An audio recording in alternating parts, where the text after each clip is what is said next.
Hello, everybody. Welcome to day 2 of Super Bowl Radio Row in New Orleans. I am Patrick Daugherty, joined as always by my ultimate Chiefs coper, Denny Carter, and a special guest Chiefs coper, Mr. Drew Dinsick today. You may know Drew as a literal scientist, but also our NFL, NBA, and tennis betting extraordinaire from Bet the Edge with Jay Croucher. So really smart guy. Denny, really smart guy. They're both in it, though, on their feelings about the Chiefs. They're trying to come to terms. They're trying to come to terms that the Chiefs are going to win, but they're going to argue today that what if they don't? What if they don't, though? And, what this handicap presupposes is, what if they don't? What if they don't? We are coping and crying more than ever. Crying more than, and Denny is ill-positioned, I feel like, to defend his Eagles position, because now you are rattled, Denny, because of something you saw on the Radio Row floor. Tell the audience about that. So, emotionally rattled, suffering from maybe post-traumatic stress, because I saw Lendell White and Chris Johnson, who, of course, played for the Titans together. They were the Thunder and Lightning duo of, like, 2009, 2010. And I remembered I was just brought back all the way back to Thanksgiving Day, I think 2009, where I decided at the last second that I was going to bench Lendell White against Detroit. Okay, and the Zoomers won't remember, but the Lions used to be bad. Okay, the Lions used to be real bad and could not defend anyone. And that year particularly, they had a horrible rush defense. So I benched Lendell White literally like 2 minutes before kickoff. He goes on, long story short, to go for 150 yards and 3 touchdowns, mostly in garbage time. Okay, so I actually thought that I made the right call, and then the Titans got up by 4 touchdowns, and then they just gave the ball to him, and it ruined my Thanksgiving. I mean, just completely. I didn't recover from it. Obviously now, what is it? 15 years later, I'm still reeling. It's unbelievable. So thank you, Lendell White, for showing up at the Super Bowl. The last time Denny's had a home, so he's been working back to his home ever since. Drew makes his home in Southern California. Drew is a very easygoing, even-keeled guy. But Drew, have you had any good sweats or tilts lately? You were telling us some good stories at the bar last night. I don't know if some of those can make it on the air, but any good tilts of late? What are you tilting the most right now? Well, I can kind of very, very clearly relate to Denny's story, because I have learned that I can't even really bet the first game on Thanksgiving because I don't want to ruin my day. Right. You know, I take a giant step back. If I think I have an angle, I will maybe make a small play, but I'll downstake. And it is important to kind of know that and understand what triggers yourself as you kind of become a betting adult. For me, that means skipping the noon game on Thanksgiving. You made the right call. Very, very responsible. So people say, the current generations, we never really grow up. It's a very grown-up decision from Mr. Drew. You know what? I'm not going to bet the Lions game because I don't want to be angry. And Denny said, the Zoomers won't remember the Lions losing on Thanksgiving. You know what? The Lions lost on Thanksgiving literally last year still in 2023. Yeah, the Packers got them. And then they tried to lose this year. They almost did, if not for the worst coaching decision in modern football history. Yes. Wow. So they would have lost. That's the Lions. That's a tall claim. It actually probably is. Eberflus, not calling the timeouts, just letting the clock run out for no reason. Quite embarrassing. I just realized that's the Lions' final step. Just blow someone out on Thanksgiving. You were winning the Super Bowl that year. Yeah. Right. Be good on Thanksgiving. Ref stepped in, took care of things. Yeah, it's true. So speaking of the Super Bowl, that's what we're here to talk about. We're on a mission, to argue with each other all week and, of course, be right. Drew and I spent almost literally the entirety of last year's Super Bowl Radio Row week arguing about the Chiefs versus the 49ers. I was forever empowered by being on Team Chiefs. That's the first time I ever felt like a good analyst. The team has the best player ever. I'll say they're good. You can see what happens. Sure. And I was empowered.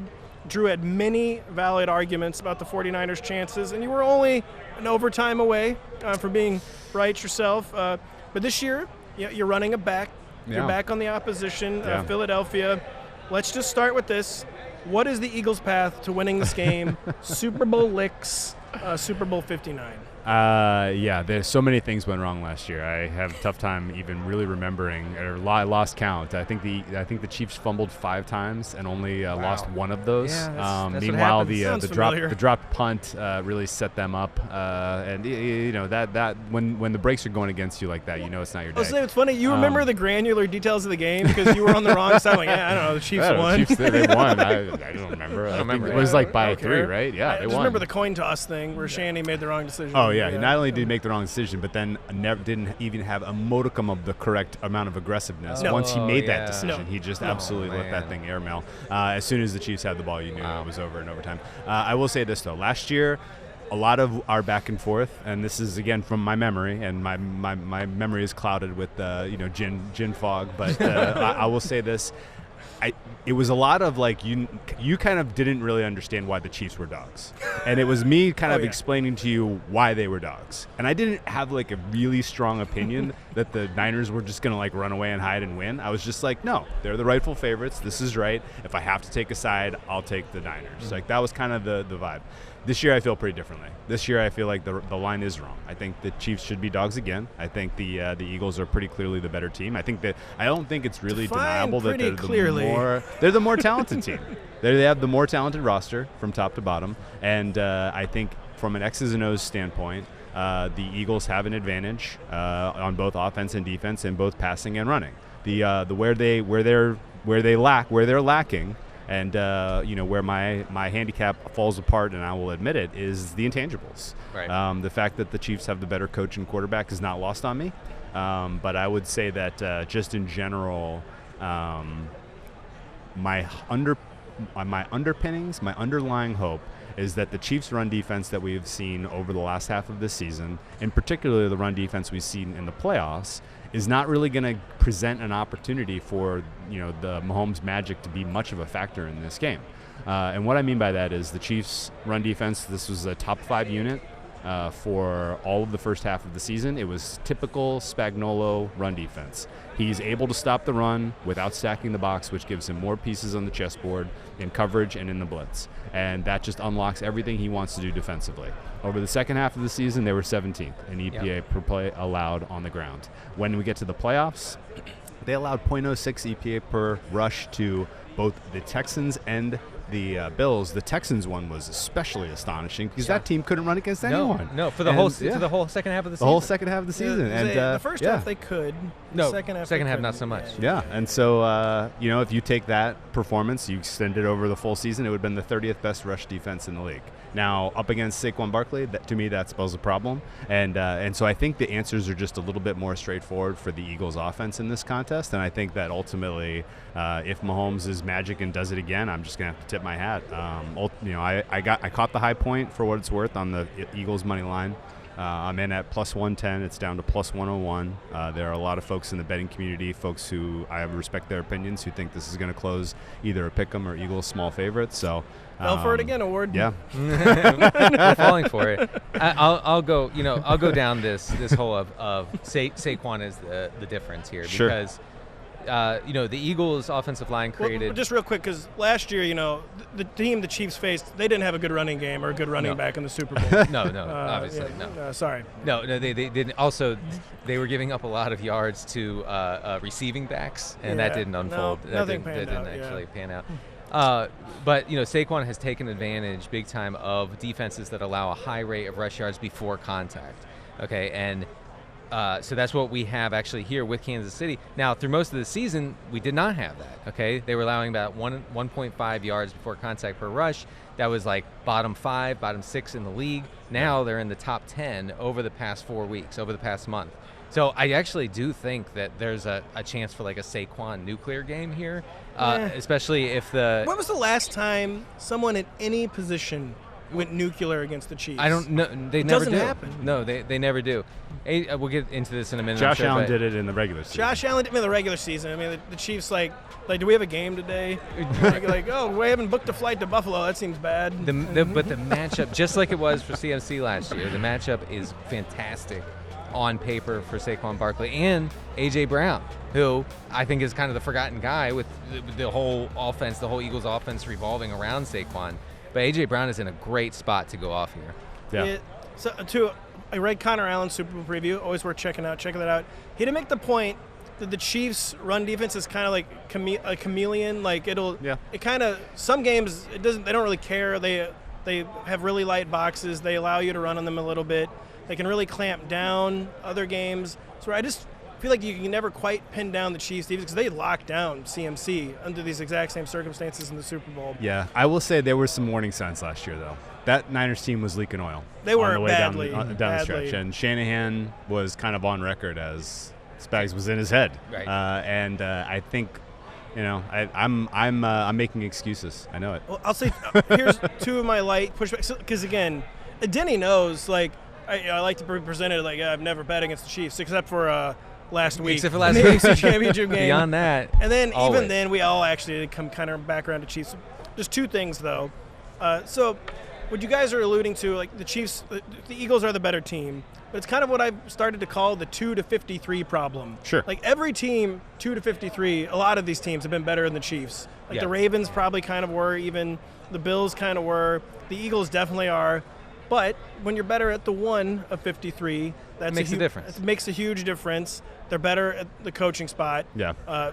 Makes such a huge difference. I'll say this Eagles roster is so good. I mean, they did win games in weeks 17 and 18 with Kenny Pickett and Tanner McKee. They weren't even trying to win the Tanner McKee game, and they won They that. accidentally won, yeah. So this is a really imposing Eagles roster. It was also an Eagles team, though, kind of like the 49ers, that was leaking oil in the regular season down the stretch. Like Jalen Hurts was struggling so bad before he had suffered his concussion. A.J. Brown was like, and the media was like, I wish Jalen knew how to play quarterback, basically. Like where they were having some warning signs.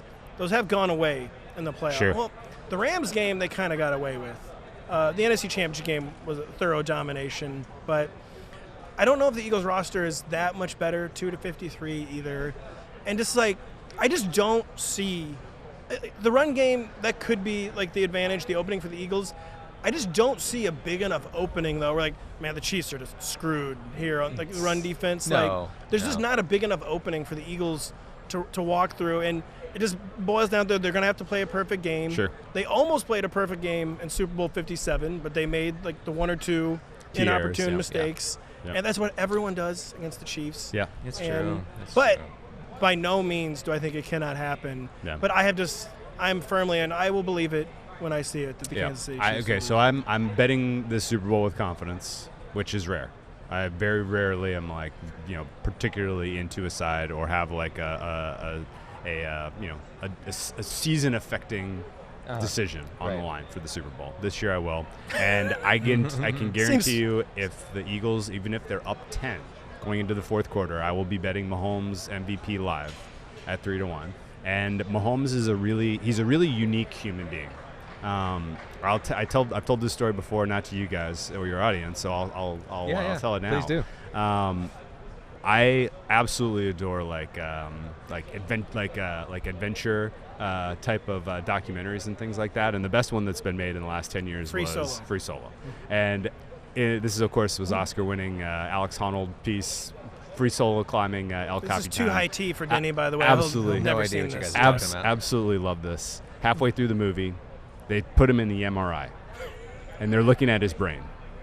And they're like, the part of the human brain that feels fear is right there. And as you can see, Alex Honnold doesn't have that part of his brain. It's that is how he's able to ultimately climb a 1,000-foot vertical face with no rope, right? Yep. Like any other person in some moment on that climb is going to get tight, get scared, is going to feel fear. And I would liken Mahomes to that type of player in that when the moment is the biggest, when the lights are the brightest, he is still able to produce absolute magic. And I am not going to feel good about being against the Chiefs or being against Mahomes until the final whistle blows. And but I do think that there is a world where I have a pretty comfortable Sunday and enjoy the Barkley Hall of Fame campaign moment. Pat's going to be Time out. upset over this. I'm going to butcher the exact stat. I think it's 136 career starts for Patrick Mahomes. Sure. And they have 6 two-score losses ever. Sure. With Patrick Mahomes as quarterback. So Get ready for number 7. that is the thing. Like if you're going to win, it will never be comfortable. It has to be. That's It's true. not going to be You comfortable. do have to grind it out. Yeah. 2 final thoughts in this game before we move on from our game talk. So you're talking about Mahomes being like the magic man. Like no one executes better. Sure. Do we think Patrick Mahomes is already can we say he executes at a higher level than Tom Brady did even? Oh, man. Well, okay, here's the difference, Because the I think. Patriots Here's the would difference. occasionally Here's the lose. difference. On 3rd and 7, Mahomes has 2 ways to kill you. Yes. Okay, Yes. because he That's a can great do his point. little dad shuffle for 8 yards and an easy first down. Yep. Brady could never do that. Brady had to rely on Edelman, on Welker, on Gronkowski, on whoever underneath, right? So Mahomes can get you that way and with his legs. So actually, I would say yes to that question. That's a great. Honestly, I felt that was true, but I had never articulated it. I mean, you articulated it's so why. annoying. It's annoying to see him do it. He just sort of trots out and gets the first down. Doesn't take a hit. No one even comes close to him. And the drive continues, and that's something that is very unique to him. Like not many guys can do that, especially a guy who's not particularly athletic. No. It's still it's still an oblong ball. It's still a 1-game sample, and things can happen. I remember for sure being a Things betting can man. happen. They just never do. Well, being a betting man, the first bet I ever made was in 2001, and it was on college basketball. And a guy gave me a hot tip, and I was like, "How do I bet this?" And I go online, sportsbook.com, started an account. Sure, your parents were thrilled. To put money right off my debit card, and it wins. I'm like, man, this is easy. Like this is all I can do. And I rolled my winnings into the Patriots Super Bowl outright because they were the team of destiny. All my friends, all we were talking about was the team of destiny. They went on to win that Super Bowl over Pat's St. Louis Rams. Not even kidding. That's the moment I lost my sports innocence. Not a joke. Like genuinely not. I cashed that. Had enough. I was in college, had enough money to go on spring break in Cancun. I was living the life. This is great. I was like, man, this is easy. Every time the Patriots were in the playoffs that they're on, I was like, Brady can't lose. Like, he's just too cool. Like, he can't lose until he went up against Jake the Snake Plummer in Denver, and they lost. He lost that head-to-head, and it was his first ever play in the divisional round, was Ben Watson ran down Champ Bailey. That was it was not a fumble, touchdown. and they called it a touchdown. I'm still upset about it. I'm not over it. But then you see that, and you're like, oh man, I guess they can lose, and I still cannot understand or believe that the wildly unimpressive Eli Manning got Brady twice in the Super Bowl, including the perfect team is the absolutely one time shocking. ever I rooted for the Patriots and they lost. Yeah, so there are certainly moments when the matchup is right, the team is not up to the challenge, the team is having a bad day. I think that we remember the Chiefs that lost to the Bucs as fallible because the injuries to the offensive line were so significant and they just broke down in that matchup. But they were meaningful favorites. I bet the Chiefs that day. I was like, oh yeah, no, Mahomes has this. Like, he'll find a way. I definitely had that mindset, and there are certainly ways. 2 more quick questions. Have you ever thought about giving back your winnings from that Patriots bet since they cheated to win? Or maybe to charity? Yeah. Spygate, They cheated to win. And this is a really dumb question. Don't spend too much time on it because, of course, if you're winning 10-3, you're going to be the favorite to win the game. But if I tell you the Eagles are down 10-3 at the 10:50 mark of the second quarter, does that sound like a game the Eagles could win? Or is that already snowballed? Like the Chiefs have them right where they want them. I bet the Eagles as dogs against the Ravens this year, and they were in a very similar spot, and they came back to win. So I'm holding on to that glimmer of hope that there is a way. The Eagles' way back into that game is not actually that hard for me to rationalize because I don't see the Chiefs as a team that's run away and hide. They just aren't built never that. hide. They aren't built that way. And that's the only time they ever make mistakes. The Chiefs don't ever make mistakes except for when they can go up 2 or 3 scores. Then they start messing around. Sure. And that is when they actually make mistakes. So interesting way to do it. Well, we're going to be back in just a minute to talk about some more non-Super Bowl talk and maybe some more Super Bowl talk as they sharpen their talking points for, you can imagine why the Eagles might win this game, even though they won't. We'll be right back after this. The NBC Sports Now channel is live all week from New Orleans. You can watch the Rotoworld football show, plus get insider access and analysis from Mike Florio, Matthew Berry, Chris Sims, Dan Patrick, Kyle Dvorchak, and Dan Lebitard. Don't miss interviews with NFL stars, coaches, and celebrities. The NBC Sports Now channel is available on Peacock, the Roku channel, Samsung TV, and more. Visit NBCSports.com/now for more details. The Rotoworld football show, Bet the Edge on NBC Sports Now. So check it out. So sometimes during Super Bowl week, there's not a lot of outside news. When there is, it's usually coaching news. We hit some of that yesterday with Lawrence Jackson. We do get outside news, last night, with the rather, I don't know, was it passive-aggressive or not passive? What's the opposite of passive? I feel it maybe just a plain out aggressive. Yeah, It was actively aggressive post from Cooper Kupp informing the world that the Rams think I suck. They don't need me anymore, They're apparently. letting me go. They don't need me anymore. Cooper Kupp is gone from L.A. We weren't necessarily assuming this, but we knew that it was a possibility. We knew it was a possibility heading into the trade deadline. Yeah. He came out of the non-trade producing for a while. Then he went like DeAndre Hopkins mode down the stretch. Oh, boy. Where Denny may have said off air that Puka Nacua was so good he's forced Cooper Kupp into retirement. It's actually true. Like the team for a while was like toying with the 1A, 1B. Oh, who knows who's 1A? And then eventually this season, I think back in November, they were like, okay, we got to stop this. Like it has to be Puka getting 15 targets a game, and then Cooper, you go long, and maybe sometimes we'll throw it to you. You know. So Cooper Kupp, he's gone from the Rams, or not officially yet, but he's going to be gone. Where would we like to see him? Where do you think we think he will actually end up? The early betting faves, Drew and I were looking up this morning. So Puka Nacua, by the way, said, so I thought it was just the NBA trade season, and Puka not liking that his 1B. Yeah. But Puka, I got to be honest with you. Listen, Puka, you're a really nice guy. This is your fault. Right. This is your you fault. shouldn't have been so good. You You shouldn't so have been dominant. the most efficient receiver in the NFL. If you wanted him to stick around, you should have been slightly worse. If you wanted Cooper Kupp to still be your teammate, you should have caught 2 balls for 7 yards in the wild card round. You did not do that. So the early betting favorites, though, to acquire Cooper Kupp are the Steelers for some reason, the Bengals, Commanders, Patriots, Chargers, Broncos, Drew. From that group, where would you like to see him? Where do you think we'll see him? Is it someone outside that group? Because, I mean, that's also just kind of the odds makers are just guessing at this point. Okay, Early field. this is a tough one for me because the Cooper Kupp Super Bowl MVP run was the single biggest gambling win I've had in my life. I had the Rams in a high stakes Calcutta that year.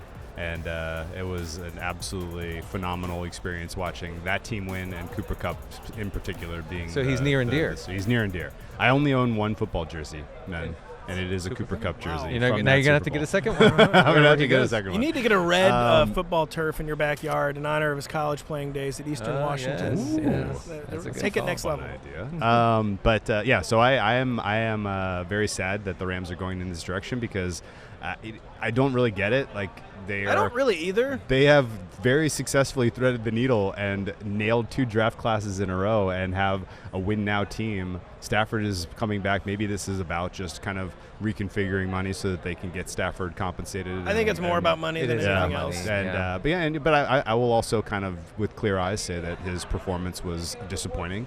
I thought over the balance of the season, especially thinking he was going to be healthy and be a bigger factor. The most popular landing spot for me would be the Commanders. I'd like to see all the good players go to the Commanders because they obviously nailed their draft pick. They have something fun building there, and the Commanders were sort of the story of the season. I think it's pretty obvious. Everything else feels pretty stale, and I think the Commanders give them Garrett, give them Kupp. And let's see if they can take down the NFC next year. I saw the Steelers listed at the top of that list. Not happening. Next. And I'm praying to every God who will listen that doesn't happen. Not happening. Bengals, for fantasy purposes, and that's the only way I can think of this, I want him to Cincinnati because you're talking about massive pass volume there. Now, Washington would be fun in that, he would be a primary target for Jayden Daniels, who is very good in the short and intermediate areas. Don't get me wrong. But the volume is limited. So I don't know if he would really have a true ceiling fantasy-wise there, unless he was super efficient. And I actually have some numbers on his efficiency. I think the Bengals is where I'd like to see him go. Washington would be a great fit because, we saw Jayden Daniels making Olamide Zaccheaus relevant. Yeah. Like, they could really use an upgrade in that spot. For Terry McLaurin is a chain mover, but Cooper Kupp is the primary chain mover. Would be such an upgrade over what they were rolling with down the stretch last year. I'll go narrative mode on where Cooper Kupp is going to end up or where I want him to end up. A guy who does that kind of goodbye post, which is really angry and aggrieved. Sure. He's going Kill Bill mode. He's not going to the Steelers. I can tell you that. He's going somewhere where he thinks he can win a Super Bowl and make the Rams feel pain. And the Chiefs or Bills, strike me as the two most obvious by far. Where he might be the rare guy. He was not, a first-round pick, so his first contract wasn't very lucrative. So he might need to really chase every last dollar. Mm-hmm. But I could see him being a guy who prioritizes, tells the Chiefs or Bills, listen, give me as much as you can. Don't make it insulting, but I will take less to play for you. Yeah, I can need see to make that. the Rams feel pain. The Chiefs would make a lot of sense. They would make so much because sense. Unless he's washed. They could be and I don't think he is. I'm going to tell you about that in a second. But they could be done with this DeAndre Hopkins thing. Sure. They already are done with it. But I mean, they could officially just move on because that's not working. So I did find some silver lining in Cooper Kupp's 2024. It's not much, but here it's something. Okay. So overall, back in 2022, the season Drew was referencing a minute ago, he was 7th best. Cooper Kupp was 7th best in yards per route run, which is a really good measure of efficiency for a receiver, right? So he was 32nd in yards per route run last year. He was 34th the year before. So we've seen a major drop-off, and that mostly has to do with after-the-catch production, which was really high back in 2020 to 2022, and it really fell off, I guess, maybe because of the injuries, and because of Puka Nacua obviously entering the Rams offense. The silver lining is this. He was 22nd out of 75 qualifying receivers in yards per route run from the slot last season. So he was still pretty good from the slot, and against man coverage, he was top 20. But these are areas where he used to eat lunch. He did. He did. But it shows me, the man coverage especially, shows me that he can still get open in ways that could make him very useful to a good quarterback. He could go Kelsey mode, is what you're saying. Yeah, he could go, yes. And he can't. I don't think that he's going to get back to that yards after the catch production that we remember, because it's just age. I was looking at his injury history. It's actually very concerning. It makes T. Higgins look healthy. Sure. And so but I do think that I don't think he's washed, is what I'm saying. He could go Kelsey mode, because it was the kind of thing we joked about for years. I don't know how Sean McVay does it, but Cooper Kupp's never covered. Right. He's just, yes. I'm sure part of it is scheme and coaching, but also he knows how to get open. He does. Over the Let middle me of the throw field. two fits out there and see if you guys think either of these work. Send him to Liam Cohen in Jacksonville to be the slot receiver there. If he's prioritizing money, which they usually do, and they usually should do, I could definitely see that. Okay. How about Chris Godwin replacement in Tampa if Godwin moves on? Definitely. But again, that's a money move. Because the Bucs aren't winning anything. Come on. Except for a playoff game every year, the Bucs aren't winning anything. I mean, that doesn't matter to Cooper Kupp winning a playoff game. I do. The Godwin type role could be what Cooper Kupp is looking for. So those are both very feasible, very reasonable landing spots. Except for a playoff game every single year, the Bucs never win anything, Denny. Congratulations. Hang the banner. You won one playoff game. I actually really do. They also, I just remember, didn't win a playoff game. No, they lost. they lost to the Commanders. They lost to the Commanders. I love the idea of him in Jacksonville because Liam Cohen is great at scheming guys open in the short areas, and as we know, that's his specialty. So, Drew, he's an expert in all things football. He's really an expert on the awards markets. This is Drew's wheelhouse. I mean, you're doing a live NFL Honors watch-along again this week, right? Nice. Yes. So you're going to be doing that with Jay Croucher on Thursday evening. But we thought we would just go through the Associated Press NFL awards for this year. Sure. Kind of going to begin from the most obvious, there's no debate, to the least obvious then. All of them kind of have an obvious favorite. Yeah. But we're going to go least to most and just kind of talk about what the market is, what your feel is might happen. Sure. We'll start with OROY, where you said this one's never been more over. Yes. This is, of course, this is Bo Nix's award to lose. If you don't already know how this works, the votes are cast before the playoffs, so this isn't even saying that because of the playoff success, Daniels is getting this. He was just the clear offensive rookie of the year with his production as quarterback, so that is a slam dunk. He probably will be the unanimous vote winner. He should be. Yeah. I mean, it could be like one Brian Thomas Jr. pity vote or something. Maybe. But I don't know, man. I mean, you're overthinking it. Jayden Daniels had a historic season on several levels. So he has to get Brian Thomas Jr., by the way, came through for me 13-1 most rookie receiving yards. Oh, nice. Wow. Came on with Mac Jones. Yeah. That's 13-1. 13-1. That's a good. That's a good odds to get because I mean, who else? So Malik Neighbors, and Marvin Harrison Jr. Bo Nix will probably be second. Marvin Harrison Jr. is probably the worst bet ever for leading. Yeah. There were at least Rome Odunze was ahead of him. There was a good amount of support for Keon Coleman. There were a lot of people who thought that was wide open. Keon Coleman was coming on, and then he got hurt. Is all I'm going to say. He went off as the third favorite for Rookie of the Year in some spots, like 6-1. Don't ask me why. Daniels was 7-1 preseason. I got that in pocket from Circa at Vegas. I'm very excited. Keon Coleman has a big personality and catch that. That's what matters. Denny keeps doing this Keon Coleman take. That's only because he's funny. He's not good. He's not good at all. Like, his college metrics were terrible. I have no idea how he was drafted where he was drafted, and he's still being considered his gauntlet drill at the combine was amazing. Receiver? Didn't you see that? Denny, and have you ever considered? I'm not even kidding. That's Denny, why people being like him. funny wasn't the most important thing. Have you ever considered how screwed we would be? You're right. That's all we got. And that's why I see him as an elite receiver. So you guys mentioned the word historic with Jayden Daniels. Sure. The second award, second most obvious, Offensive Player of the Year. Yes. We also got an historic performance. Offensive Player of the Year, by the way, has this kind of unofficially come to mean best non-quarterback. Yes, and, yes. Actually, I think of it as fantasy football MVP. Yes, yes. That's honestly a really great way to look at it. Yeah. And that's why it's Josh Jacobs this year, right? Almost certainly Mr. Barkley will be collecting some hardware. If I forget if the guys who are playing in the Super Bowl actually go to the awards show. I mean, obviously they he's do here. not. They do not. They do actually. not. Yeah. So somebody will accept on his behalf, I think, on Thursday night. Someone will. I was going to say make a bad joke. D-Roy, give us the D-Roy lay of the land here, because this one I never heard of this guy. Yeah, and that's not a joke. I have heard of this guy, but super uninspiring class. And if you guys remember, I think it was probably one of, if not the longest we waited to see a defensive player come off the board in the draft last year. It was ridiculous. I want to say that. It was also the fewest defensive players drafted in the first round in a long time. So it was a weak class, but who knows how to do their homework when it comes to drafting defensive players and evaluating young talent is the LA Rams. And Mr. Jared Verse is going to probably win this with a 80 or 90% vote share. I think it's going to be well earned. So didn't the Rams have three or four of the best defensive rookies? Well, they had the second best last year in Kobe Turner, and they had the second best this year in Fisk, in my opinion. Man. I actually have a stat on a defensive player for the first time in my life. Jared Verse led the NFL with 89 pressures, quarterback pressures. Unbelievable. That is actually unbelievable. That's more than Myles Garrett, George Karlaftis. You name it. So Jared Verse, amazing. Only 8 sacks somehow on 89 pressures, but still he got to the quarterback more than anybody. The next one is the first one where there's a little drama, but you're telling us not really with Coach of the Year. Who is the favorite?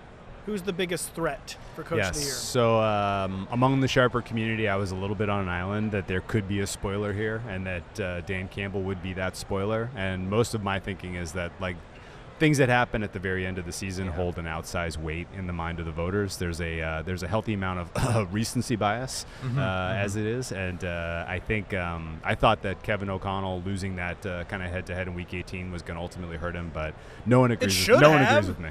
No one agrees with me. It's the rare late season thing that should have swung the Absolutely. award. And also the Dan Campbell story is more fun to tell. I just thought more voters were going to want to kind of complete the arc of what he's done with the Lions over the last 3 years. Honestly, I personally would have said that the biggest surprise for me was Dan Quinn. I had the Commanders power ranked 31st. I bet Jayden Daniels to win Offensive Rookie of the Year, and my case was very straightforward.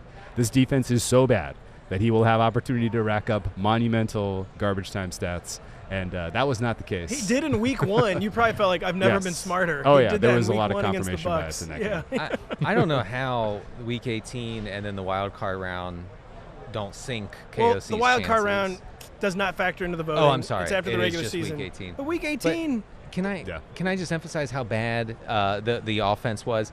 The Vikings offense in Week 18 had a lower success rate than anybody except for the Dorian Thompson-Robinson, Bailey Zappi-led Browns and the Carson Wentz-led Chiefs. Those are the only two teams that had a lower success rate. So it all collapsed. It all fell apart. Now, KOC did a great job, and I actually really like him as a coach, as a play caller, as an offensive mind. He did a great job of just holding it all together by force of will all season. Sam Darnold could not operate under pressure. That offensive line could not protect Darnold in the end.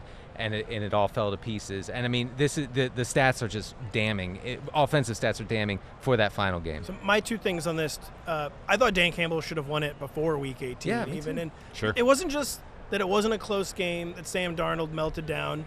It was that the Vikings' supposed strength, well, the defense was also strength, but their supposed strength of the offense didn't show up. The Lions' supposed weakness of defense showed up and just devoured the Vikings in that game. Like just a true one guy won the coaching battle that day. Kevin O'Connell is an elite coach, though.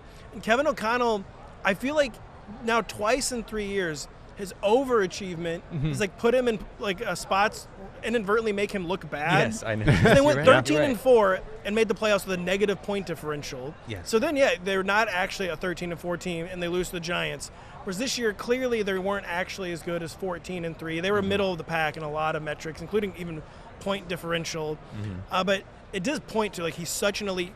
The fact that he's failed in his biggest spots, I think, is actually like a testament to like how good he is, because he put them in places where they should not be. Yeah. And then when they got there, then they did what they should have been doing all along.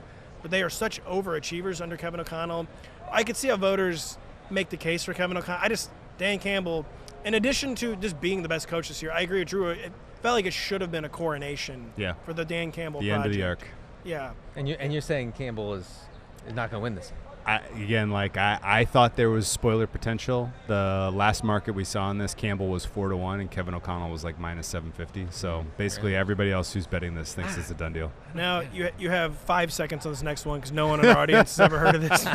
Defensive Player of the Year. Give us the lay of the land there. Yeah, so this one is, again, kind of tricky because this typically goes to the player that everyone just sort of decides is the best defensive player, and this was T.J. Watt's market for most of the year when he went head-to-head against Myles Garrett in the famously awesome Thursday night Snow Bowl in Cleveland. And Myles Garrett had his best game of the season and basically came out afterwards with the crown and was like, I am still the best defensive player.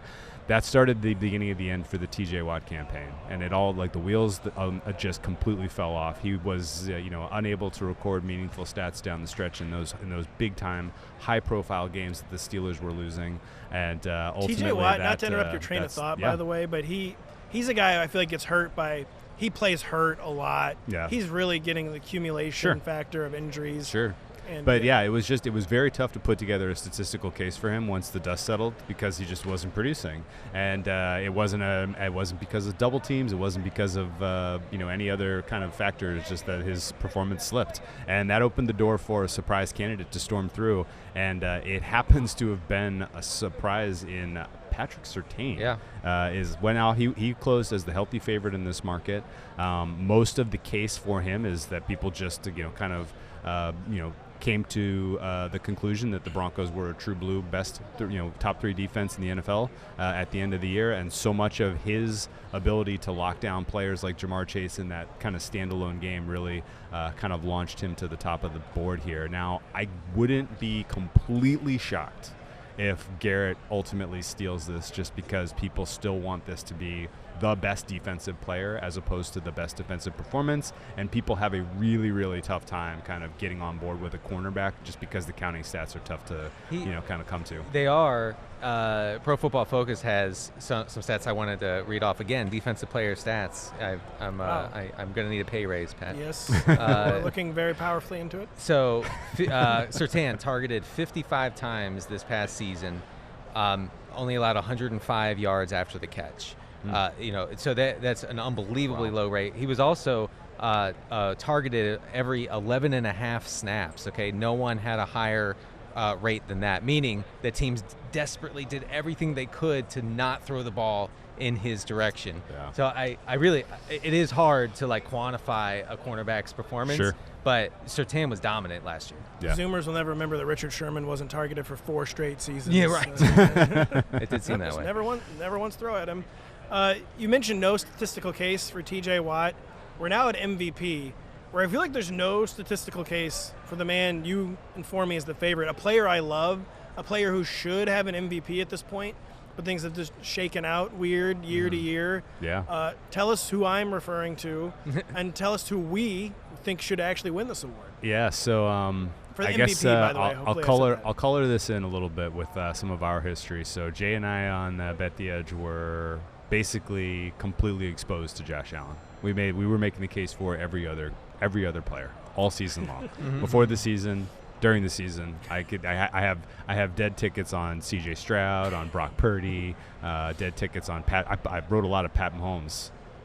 When I was like, look, this team's he's only gonna lose one game. Like this was Lamar's case last year. Like, and he's not even in the he's discussion. just winning. He's not it's even amazing. in the discussion. I have some Burrow from preseason that's dead, and this comes down to Lamar and Josh Allen, and I think they're going to be 1 and 2 on almost every, if not every, ballot. And it's just a matter of preference at this point between those two players. And the statistical case for Lamar is more impressive to me. It's overwhelming. It's overwhelming. It's not like overwhelming, because the rushing for Lamar this year, while it was more explosive, like what Josh did in the red zone was absurd. Yes. And he was pretty unstoppable in sort of the high leverage goal to go type of situations. But I will say that at the end of the day, Josh Allen was basically second in almost everything. He's the second best record, second best quarterback after Mahomes, second best statistical profile after Lamar. And honestly, the counting stats that Burrow put up, pushing both of these guys down, I think has also opened the door for Lamar. I didn't think preseason Lamar really had a chance, because I thought voters were going to hold it a little bit against him, that he hadn't really succeeded in the playoffs before giving him a third MVP. But 41 touchdowns and 4 interceptions it's absurd. We've never seen that before. We've never had anywhere close to that happen and the player not be awarded the MVP. So, as we closed the season, as Lamar performed very, very well in those standalone games, before Christmas and on Christmas, it was like, oh no, he closed the gap. He's done it. Like, he's closed the gap on Josh, and he's now the favorite. He closed as the favorite once the season was over, and then we got the All-Pro votes, and he got more first-team All-Pro votes than Josh Allen, and it's the same voters. The AP is same voting body, and so Jay and I high-fiving each other, mission accomplished, job well done, we got this, Lamar, we got it home. Yeah. And then, lo and behold, Polymarket, which is a relatively niche exchange that exists on the internet, there's some pretty big swings that somebody is out there taking on Josh Allen to ultimately be the guy. And that has me a little nervous, because these are big enough bets, it's enough volume that it has whiffs of somebody knows. Yes. Yeah. And I don't love that. And because MVP comes last in the awards train, and there's a big gap before we get to MVP, it's going to be a long, painful night, because I'm going to have every other guy on the board, right, except for Josh, and if he's the one that takes home the hardware, it's going to hurt. To me, your home depends on it, is what you're saying. And when I said the overwhelming case, by the way, for Lamar Jackson, what I meant is that, basically everything Josh Allen did, Lamar did just a little bit better. Yeah, exactly. He had a one-up. And the one area that Josh did have the leg up was record, and it was one more win than the Ravens. It's like, all right, congratulations. And he lost head-to-head. Yeah, so. I will say Josh Allen's counting stats, like his raw stats, dropped pretty bad, especially in the passing, 600 fewer yards this year. But his efficiency stats went through the roof. So it really it's hard to hold that against him. But I don't think MVP voters are looking at efficiency metrics. No. I think it's clearly Lamar.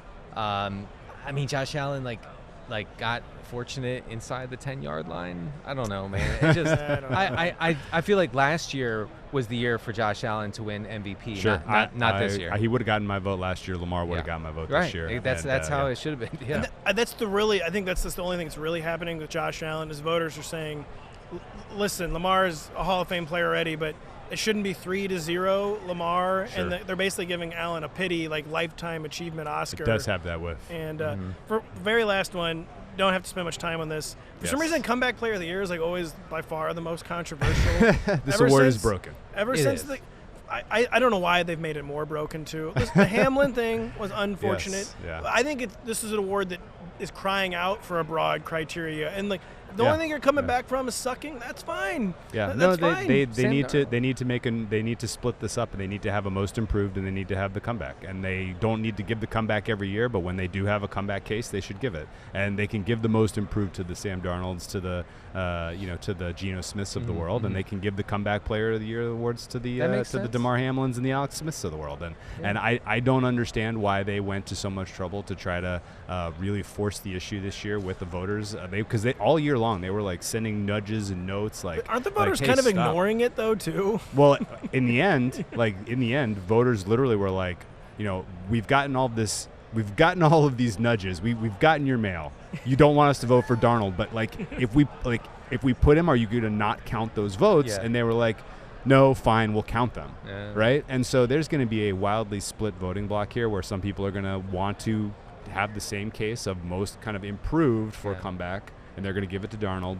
And then there's sort of the other guys who are like, well, no, you've sent 900 emails to us that we need to vote for someone who got hurt last year, so it's going to be Burrow.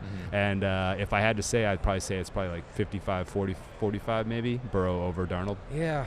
This award was made for Sam Darnold. I don't know. Like, if he can't win this award, then who can ever win it? Joe Burrow missed 6 games. Oh my God! Sam Darnold came back from like irrelevance, total irrelevance, Sure. to per the numbers, like one of the best quarterback seasons of 2024. Yeah. Like, what do you want? I don't even understand the Joe Burrow part of it because he was the third favorite for MVP. We all expected this. This is exactly he performed exactly what we thought he was going to do, despite the terrible injuries coming back from. So they need a soul search if you want to get on that. Change.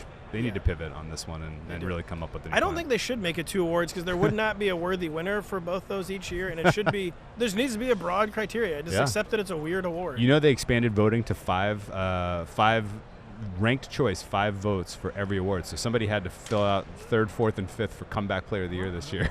Like, who would it be? I don't even know. J.K. Dobbins. Yeah, J.K. Dobbins. Sure, he's probably on some ballots. I'm sure Damar Hamlin's going to get some votes. Yeah. All right, really, really, really good stuff from Mr. Drew Dinsick. Really, really good stuff from Mr. Denny Carter. It's weird.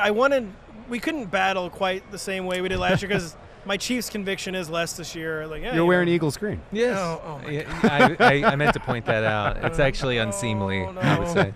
I've been I thought the big reveal was going to be you were playing us all along. You were going to fly Eagles fly with us. Yeah, Thursday I'm wearing a Brian Dawkins jersey. Actually, Pat knocked on my hotel door last night and said, "Go Birds," and then just left. I installed a lamp post outside of your room and then climbed into your room. Then it was weird. You were not happy. I will be sad.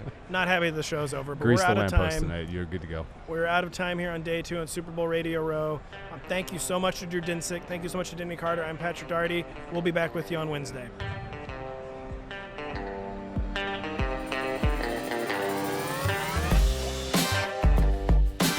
Hey, it's Matthew Berry from NBCSports.com and Rotoworld.com, and I want to thank you so much for watching whatever it is you just watched, or if nothing else, being too lazy to click out of the autoplay after this video started, after whatever it is you actually wanted to watch finished. But now that you're here, I'd like to take a moment here to ask you respectfully now, okay? I'm asking you respectfully to subscribe to the NFL on NBC YouTube channel. You'll get the latest Rotoworld fantasy news headlines, all sorts of great shows, including my own Fantasy Football Happy Hour. So go subscribe now. Again, I'm asking respectfully.